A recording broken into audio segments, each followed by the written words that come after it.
अंग्रेजीमा पनि हामीले केही टर्म्सहरु जान्ने भनेर करेस्पोन्डिङ एंगल भनेर भनेका थियौ। Okay you sit down and किस्मत यु स्ट्यान्ड अप। ल संगत कोण भनेको के हो एकपटक भनिदिनु र हिजोको कुरा अनि हामी कोणतिर जान्छौँ। सीधा रेखालाई एउटा छिटकले काट्दा छिटकको दुवैतिर परेका एक भित्री एक बाहिरी कोणलाई कोण असन्न कोणलाई संगत कोण भनिन्छ। असन्न हो कि अनासन्न? यस अनासन्न भनेको नजोडिएको भनेर भनेको हो कि हैन? छेदकको एकैतिर पनि हुन पर्यो, एउटा भित्र हुन पर्यो, एउटा बाहिर हुन पर्यो। यहाँ म नाम पनि लेख्छु अब तपाईलाई।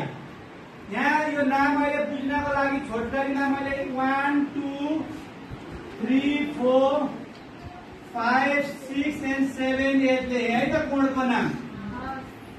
यो कोणको नाम 5 हो, यो 6 हो। प्रत्येकको कोण लेखेको छु। अहिले हामीले कोण भन्ने बेलामा केमा पारेर भनिन्छ भनेको थियो? जुन कोण भन्ने हो त्यसलाई कहाँ बीचमा पारेर भनिन्छ भनेका थियौ।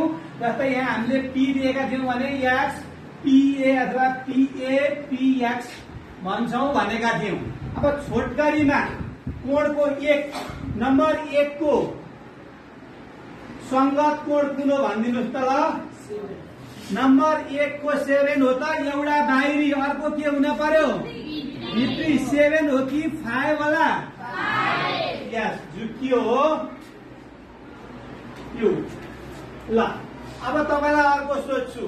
यो 4 छ। 4 को संगत कोण करेस्पोन्डिङ एंगल कुन होला? 8। ल संगत कोणको एकपटक परिभाषित गरिदिनुस् त। तपाईलाई एक्जाममा 1 नम्बरको क्वेशन पनि सोध्छ। यस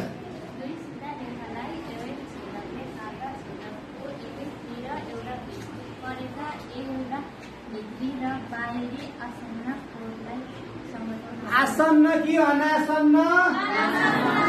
भेरी गुड सिट डाउन। ल अर्को थियो हाम्रो रिकल गर्ने क्वेशन। क्रमागत भित्ति कोण भनेको के हो भनेर भनेका थियौ। क्रमागत भित्ति कोण भनेको के भनेका थियौ? सामूहिक रूपमा भन्नु त ल। डराउनु पर्दैन, मैले उठाउने मात्रै भन्ने हो त होइन। ल सामूहिक रूपमा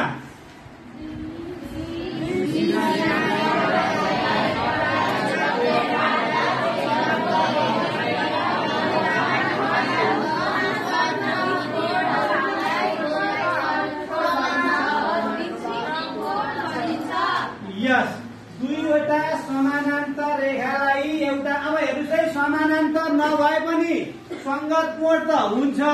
तर सरले समानान्तरै किन भनेको छ भन्दा यो पनि संगत कोण हो, समानान्तर त छैनन्। 1 र 2 संगत कोण हो, तर समानान्तर भएनन् भने ती कोणहरू के हुँदैनन् भनेको? इक्वल हुन्छन् त? यस समानान्तर भयो भने मात्रै के हुन्छ? संगत कोणहरू इक्वल अथवा बराबर हुन्छ। अर्को क्वेशन मैले हिजोको क्वेशन रिकल गर्दै थिएँ तपाईलाई।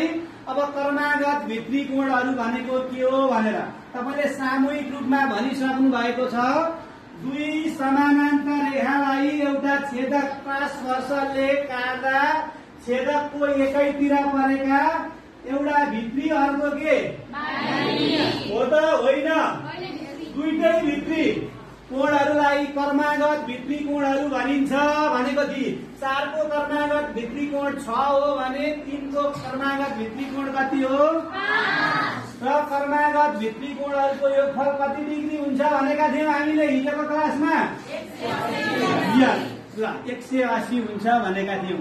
यो हाम्रो हिजोको क्लासको तपाईलाई भनेको बिहीबारको क्लासको रिकल मात्रै थियो। र अब म तपाईलाई क्वेशन केही टास्कहरू पनि दिएको थिएँ। टास्क